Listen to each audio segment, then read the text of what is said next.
tous les gens qui stressent quand ils doivent vendre un produit, qui stressent quand ils vont faire une vidéo, ils vont faire de la merde. Si toi t'es complètement stressé, t'es complètement anxieux, t'y arriveras pas. Regarde par exemple quand on était au lycée, t'avais plein d'élèves qui avaient des bonnes notes toute l'année et puis au bac ils se sont complètement plantés. Pourquoi?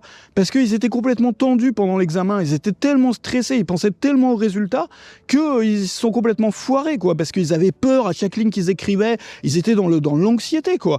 Regarde le permis de conduire, enfin toutes les grandes étapes de la vie c'est comme ça, permis de conduire. Bon, je sais pas comment ça s'est passé pour toi, mais il y a beaucoup de gens qui arrivent très bien à conduire avec le moniteur, le truc il est fluide, voilà, enfin ils conduisent très bien. Maintenant, arrivés à l'examen, ils sont tendus sur leur chaise, ils sont en sueur, ils se mettent à trembler, et évidemment, ils font n'importe quoi et ils loupent le permis. Et le truc, c'est que c'est exactement pareil en business. Tous les gens qui stressent quand ils doivent vendre un produit, qui stressent quand ils vont faire une vidéo, ils vont faire de la merde. Parce qu'en fait, le fait de faire de la merde est directement proportionnel à l'anxiété que tu as par rapport au résultat.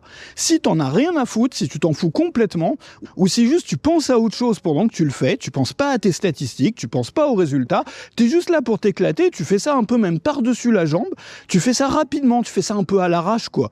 Et tu vas te retrouver avec un contenu qui est humain, en fait, un contenu qui est posé, qui est détendu, qui va parler aux gens. Regarde si tu fais un truc strict et guindé, là, tu vois, de gens anxieux, où t'as peur à chaque mot, où t'es en mode ah machin, il faut que toute que voilà, je fasse pas d'erreur, que je fasse pas de que je machin, et c'est un drame si je perds le cours du fil de mes idées, etc. Mais tu vas te planter, ton truc il va être pourri, il y a 3 personnes que ça va intéresser, et encore. Alors que si t'es posé, t'es détendu, tu prends ton petit café, tu racontes ton truc à la cool et tout, mais derrière les gens ils vont kiffer quoi. Donc en fait, on peut raconter tout ce qu'on veut sur le succès, le mindset, il faut être focus, tu vois, toutes les conneries qu'on voit sur Twitter, sur Instagram, sur machin, qui te disent il faut être, voilà, résultat, mais en faisant ça, tu te fais du mal, hein. En faisant ça, tu te crées un stress, mais monstrueux, qui en plus t'empêche de dormir, qui en plus te bousille la vie. Alors moi, je m'appelle Jean Rivière, je gagne ma vie sur le web depuis 2004. Si tu veux voir ce que je fais, regarde dans la description, surtout d'ailleurs si t'es timide, parce que j'ai créé un programme qui s'appelle le business en ligne pour les timides. Et tu vas voir un programme qui va te décoincer. C'est vraiment l'objectif, c'est que tu puisses enfin être à l'aise pour faire des vidéos, des choses comme ça, pour te mettre en avant et même pour faire de la vente.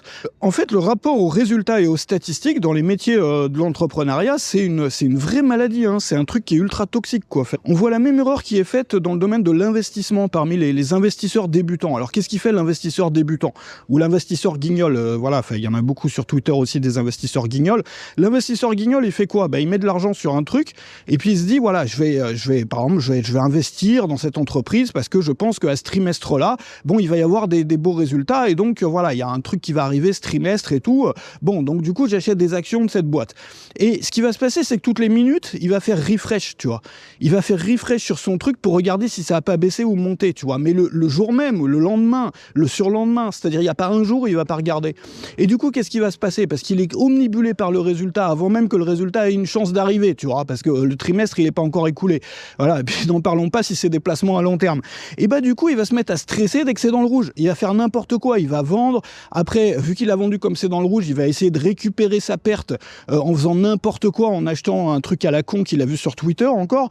Et tu vois, c'est un cercle vicieux comme ça. Il y avait une étude qui avait montré que moins les investisseurs regardaient leur portefeuille, c'est-à-dire moins ils se connectaient à leur compte pour regarder si ça avait monté, descendu, moins souvent ils regardaient, plus ils gagnaient d'argent. Les gens qui sont pauvres en investissement, c'est ceux qui appuient sur refresh tout le temps, qui sont focus uniquement sur le résultat et qui sont complètement obsédés comme ça par le résultat toute la journée. Dans l'entrepreneuriat, c'est pareil. Regarde, c'est directement proportionnel, hein. Moi, dans les gens que je connais, ceux qui sont toute la journée connectés sur leurs statistiques, c'est ceux qui gagnent pas d'argent et qui n'en gagneront jamais dans tous les cas.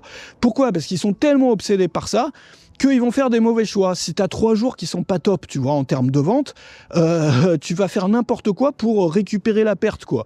Alors que tu ignores complètement, finalement, les conséquences à long terme pour ton activité. Enfin, il faut arrêter d'être obsédé par les résultats. Tu sais, moi, j'ai pris une décision radicale. C'est que maintenant, ça fait des années, j'ai plus de statistiques, moi, dans mon activité. Je suis entrepreneur et j'ai pas de statistiques. En fait, ce que j'ai fait, c'est que j'ai mis un bloqueur de publicité. Et j'ai défini comme publicité tous les endroits où j'ai une stat que j'ai pas envie de voir. Donc, par exemple, tu sais, j'ai une plateforme de vente en ligne, enfin, j'ai un truc pour mes formations, etc., là. Et à chaque fois que tu te connectes, ils te mettent tes stats du jour dans la face, quoi. Moi, je me connecte pour uploader une formation, pour changer une page, pour uploader une nouvelle page sur mon site et tout. J'ai pas envie de voir combien j'ai fait de ventes aujourd'hui, cette semaine et tout. Ça m'intéresse pas, ça trouble voilà, enfin, la tranquillité de ma journée, tu vois. Moi, j'ai envie d'être détendu, faire mes contenus de façon posée, quoi. Donc, du coup, j'ai défini ce bloc-là comme publicité et à chaque fois que je me connecte, je le vois pas.